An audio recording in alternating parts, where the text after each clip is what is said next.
Hi everyone, my name is Tiffany Kersten.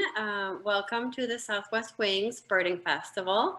I'm here to share with you the first half of my lower 48 big year.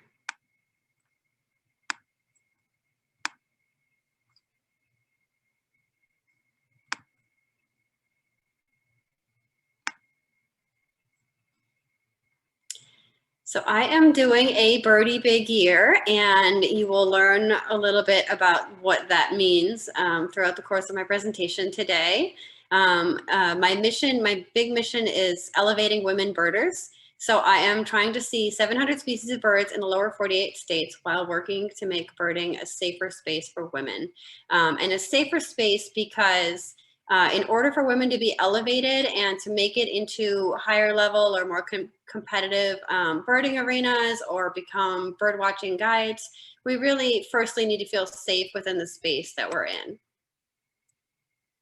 So a little bit about me. I went to school at Northland College. I have a degree in wildlife biology, and I spent 15 years working in conservation with the U.S. Forest Service, U.S. Fish and Wildlife Service, New Jersey Audubon Society, Massachusetts Audubon Society. Got to do some field work in Hawaii as one of my jobs. So it's been a really, really fun career path, really focused mostly around birds.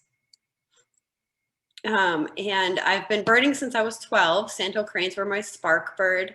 But really, my hardcore birding ended in 2014, 2015. I moved to the Rio Grande Valley of Texas in 2013, and obviously have loved having kiskadees and chachalacas and Altamira orioles as yard birds. This was at the great crowned yellowthroat at Estero State Park in 2014. But I never stopped loving birds, but what I did start doing is just get really involved in some other things. So I danced on a semi-professional Latin dance team for a while. Did a little bit of pole fitness for a little bit. There's really only so many hours in the day. And then after that, I kind of dabbled in archery quite a bit. I actually got really, really good at archery in about 2 or 3 months. I started beating a lot of the men. Extra impressive because I had a hunting bow, and a lot of the archers I was competing against had competition, like precision bows. So I did that for a handful of months. I was planning to go and compete at the world's largest archery tournament in Vegas. You can see in the upper right hand corner, that's called a Robin Hood, when you shoot an arrow into an arrow.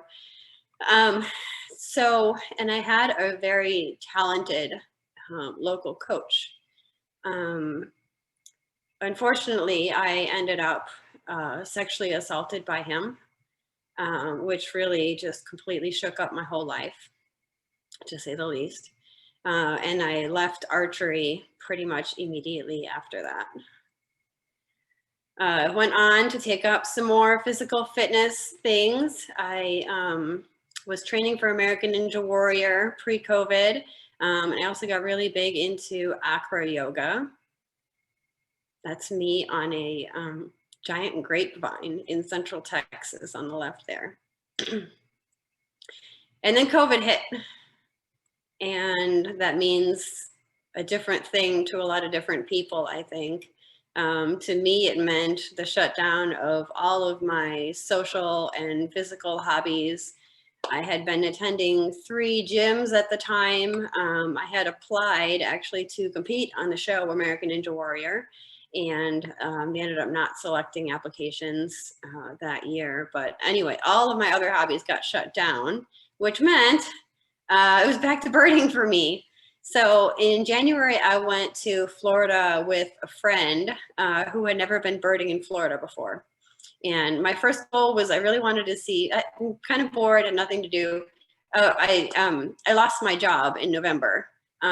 So I was kind of figuring out what was next. I had been managing a nature center for 6 years. And I was like, oh, well, there's a flamingo in the Panhandle. Let's go see this flamingo. And then realized that all these birds were in the Florida Keys. So went with my friend to Florida, saw all the rarities. There's a Cuban peewee on the left there, a black-faced grassquit center, American flamingo, obviously. And then the prize at the very end in Key West was this red-legged thrush. So we had really great luck. We saw all 4 of these birds in one day within like 7 hours of each other. It was probably one of the craziest birding days of my life in terms of rarities. Returned back to Texas, having seen 200 birds. We saw 200 species of birds on that trip. So I came back to Texas, still trying to figure out what to do with my life. And I was like, well, I'm really good at birding. I'm really good at birds. I'm really good with people. I've been working on the side as a bird guide for 7 or 8 years. So I guess I'm just going to show people birds until I figure out what's next. We had a long staying Trogon, elegant Trogon there on the left. Crimson collared grosbeak on the upper right, and a ruddy ground dove. We had a really, really great year this past winter for rarities here in the Rio Grande Valley. We also had lots of blue buntings, a couple of yellow-faced grassquits making really quick appearances. So I spent a bunch of time guiding and ended up with 286 species by pretty much the beginning of February. And all of my friends at this point were reaching out. They just happened to notice on eBird what was going on. You've seen so many birds, Tiffany. You should do a big year. You should do a big year. I guided 50 states, an ABA birder, big year birder, and his name is Charlie. He was also encouraging me to do a big year. I was like, this is no way. I just bought a house last year. I don't have a job. I need to straighten out my life. Doing a big year is like the last thing that I would be able to do right now. So I had a week with no clients, not much to do. So I figured I would drive out to Arizona. There were 5 life birds that I hadn't seen before. Rufous-backed robin was one of them. And I'm actually not quite remembering all of them at this point, but I was driving through West Texas. I took a week and planned to just see the 5 species and then come back here. And I was in West Texas on my way. And on the way out of this park in the morning, I flushed some scaled quail with my car as I was leaving. And I don't know what it was. They're kind of just scaled quail, nothing against scaled quail, but as soon as I flushed them, I realized, like, why am I not doing a big year? That's 287 species. So I immediately got on my social media. It's a little story on my Instagram. I said, I'm doing a big year. I don't know what's going to happen. I don't know how long it's going to last, but I am going to go to Arizona right now, and I'm going to see as many species of birds as I can see while I'm there. So I continued my way through Arizona and then actually continued on to California and San Diego, and helped out with the San Diego Birding Festival. Was able to get on a boat there, and was making my way up California on my way to visit my friend Dorian in San Francisco. And the highly publicized story about Jason Ward came out. And there was a woman that was sexually assaulted while she was birding. And I suddenly did a reassessment of what I was doing with my year. What did I just commit to? How much time I'm going to spend out in the middle of nowhere? Was this the right thing for me to do? Is it safe? Am I being reckless? All these thoughts going through my head. So here's me on the beach in California and camping by myself overlooking San Diego. And on the right, that's my little car, and cooking some soup at the trailhead parking lot to Miller Canyon in Arizona, where I camped for 2 days. So I continued to go birding. I continued to be by myself here. I hiked up Florida Canyon all by myself and kind of had one of those moments where I was like, I am kind of vulnerable right now, all by myself, this little bitty car. hiking up. I had planned to go camp at one of the dispersed campsites beyond this hill, and was kind of just too freaked out that night. So I ended up actually camping in my car just outside of the restrooms at the campground at Madera Canyon, which the campground itself was full, which was why I couldn't just camp there. I slept in the back of my teeny tiny Chevy Spark because I was simply too afraid to be camping, dispersed camp in the middle of nowhere in a brushy area where people could probably see me for miles. Continuing Arizona into California, violet crown hummingbird was another one of those 5 species I needed, as well as Williamson's sapsucker, those original 5 life birds that I wanted to see. So I'm still traveling. I'm trying to figure out what to do about this year. Do I really want to be continuing this? And if I'm going to be doing this, I really want to find a way to make a positive impact on women birders. And I don't know what that answer is. I made my way up to Phoenix, Arizona. It was super, super windy one night. I needed to go over to the thrasher spot in Buckeye, Arizona, west of Phoenix, to try for the 3 species of thrashers there. And it was way, way, way too windy to camp. I had just spent the previous night in my car, sleeping in the back of my car. I knew I couldn't do that again. So I called around for a cheap hotel. Couldn't find a cheap hotel. I called at least 30 hotels. What was going on? All the hotels were full. Well, it was Valentine's weekend. And so the only hotel of more than 30 hotels I was able to find was this jacuzzi suite that I paid $212 for. Now, I had also gone on to Airbnb to go and try to look for a cheap Airbnb. And the only couple Airbnbs were left were about $50 a night. But they were places that were owned by men and by a man. And as a single woman, as most single women will agree, it was probably generally not a good idea to be renting a room from a single man. So I call this my $150 female tax to have to spend this amount of money on a hotel room, whereas a man could get away with much less. Continuing my way up to California, helped out on the boat for the San Diego Birding Festival, saw thick-billed kingbird, saw white wagtail, rock sandpiper, this Allen's hummingbird. Still trying to figure out what to do, how am I going to handle this year? And headed up to Minnesota, got to see a lot of really great birds in Minnesota too. Spruce grouse here, short-eared owl, blackback woodpecker. Some year birds are a little less momentous. Like I got my year American black duck in a parking lot from the car. I made my way to New Mexico on my way back to Texas, and I was driving up Sandia Crest. And Sandia Crest is a fairly remote area, not too far outside of Albuquerque.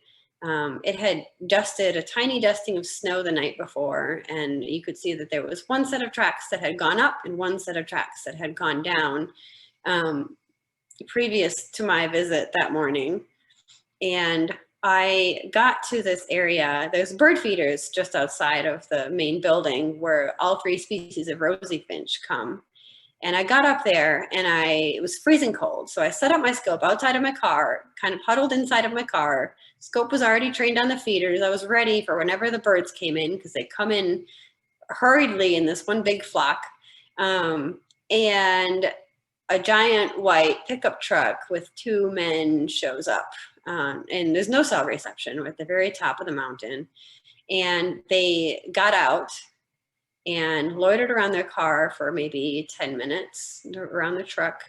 They were both wearing jeans and tennis shoes and just really not dressed to be like hiking at the top of a mountain. They were very out of place.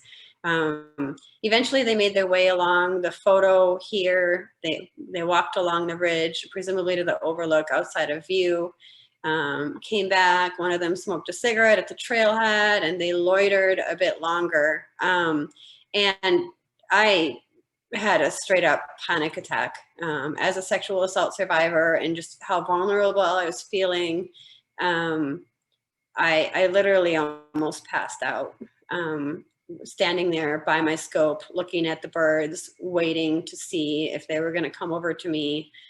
And they didn't. And they were probably fine.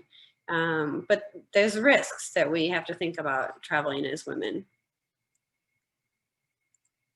So on the way home, I had found in my social media sudden advertisements for this company called Birdie. The company is called She's Birdie. These personal safety alarms.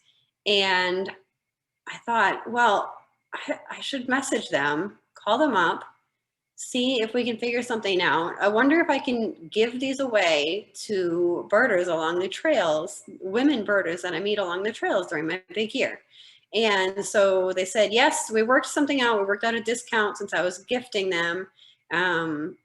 I had a donor donate the funds for the first 100 alarms. And I had ordered them, so they were actually at my house by the time I got home. After 3 weeks, by the way. I spent 3 weeks away rather than just one initially. So I had gotten home the beginning of March, and then on March 8th, which is International Women's Day, I launched my blog and my fundraiser, raising funds to raise money for additional alarms that would be gifted throughout my travels. And so far I've raised enough money to donate 144 alarms, and I've gifted just over 70 so far. So then I went to Hatteras, North Carolina, and got on a boat. That's Kate here, right next to me. She's super, super great. Such a badass woman. I was really surprised by how many women we had on the boat. There was actually one additional in addition to the photo here who had left before we were able to take the photo. But I gifted alarms to all of them and had some really great conversations about women's safety and women's place in birding as well. Here's some more of the alarms I've gifted over the years, over the months, sorry, rather. And everyone has a story. And I think when you open up and you give someone something as a gift, it has a value beyond the monetary, in terms of people willing to be open with you about conversations and stories. And you know, a lot of people will share their concerns or certain situations they found themselves in, where they felt unsafe, either were unsafe or had a feeling of lack of safety. The woman on the left here is an Asian birder that I met in Houston. She recently lost her dad and her husband, and so she was newly navigating the world solo as an Asian woman in this time of so much Asian hate. And then on the right here, I had met with a woman along the trails and had totally forgotten to even bring an alarm with me. So I ended up leaving one for her on her windshield. Again, a lot more stories. One of these women in the lower right picture said she carries a gun and pepper spray with her wherever she goes. And it's just been really, really powerful to see the community that's grown from this, and people that I've been connected with, and 18-year-old amazing wildlife photographers, and just people of all walks of life.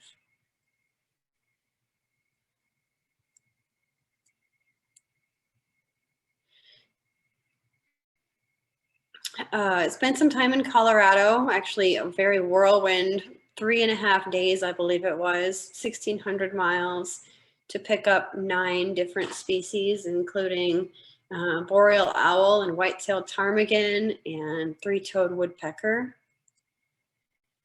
A trip to Arizona's California Gulch would not be complete without a flat I was along with other big year birder, Charlie, at this point, as well as our guide, Raymond.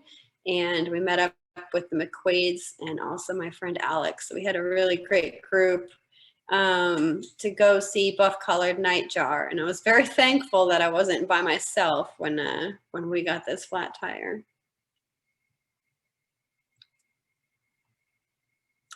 I headed off to Maine, where I worked at the Acadia Birding Festival, and these are views of where Bicknell's thrush nests. Unfortunately, I wasn't able to get a photo. I've meant to say, actually, I've been digibinning and digiscoping all of my photos, so when they're very subpar photos, that is why. I actually sold my camera a couple years ago, unfortunately. But we got a very cushy ride up to the top of this mountain, actually, as a part of the festival trip. So I was able to co-lead the trip to Bicknell's thrush, which it's a haul to get to that species. It was about 3.5 hours from Acadia National Park. Then I went to Washington, where I got black swift and tried to go on a chartered boat to go see tufted puffin, which is very difficult in the lower 48 states. But unfortunately, the weather was not cooperating. We had to turn back after about an hour. And then I headed on to Wisconsin, where I actually met up with my little brother, who I hadn't seen since he was a kid, actually, since he was about 16. And I mentioned 15 years of working in wildlife conservation. Two of those springs, I was working for the U.S. Forest Service doing Kirtland's warbler surveys and Karner blue butterfly surveys on the Chequamegon National Forest in Wisconsin. And we were surveying marginal habitat, and I'd actually never seen either of the species. So it was very satisfying to see not only Kirtland's warbler, but also Karner blue butterfly. So Kirtland's was a life bird for me. It had been about a decade, more than a decade, 12 years or so, since I had tried to see Kirtland's warbler on those surveys. Very, very cool bird to get to see. I went to Minnesota and North Dakota after Wisconsin. There's a LeConte sparrow on the left here and a Connecticut warbler on the right, and redneck grebe there. We also went almost all the way to Montana and were able to get Baird sparrow as well. Finally, my last bird so far this year. So we're recording this here in July, early July. But Clay Taylor gave me a call up in Corpus Christi yesterday. And I thought he wanted to talk logistics because Clay is actually my supervisor with Swarovski Optik. And I will be live and in person as well at the Southwest Wings Birding Festival with Swarovski. I figured he wanted to talk logistics. But actually I answered the phone and he said, green-breasted mango. And I was like, what? He said, yes, right now in my yard. And so I hadn't showered, I hadn't eaten breakfast, I hadn't had coffee, nothing. Coffee is something I really struggle with when I don't have it. But I gunned it the 2.5 hours up to Corpus Christi and got this horrendous digiscoped photo, but evidence nonetheless of a green-breasted mango. So that was 645 for the year. And yeah, so that's my year. These are the hats that I've worn so far this year. Public service announcement to wear your sunscreen. I am at 6:45. Hopefully by the time I see y'all in person at the festival, I'll be at more than that. And I've given out more than 70 alarms. And I hope you all keep tabs on me. I've got my blog there, my Instagram, my Facebook, as well as my email. So feel free to follow me in those ways. And I'll hope to have an update on some of my July travels when I see y'all in August. Mm, thanks.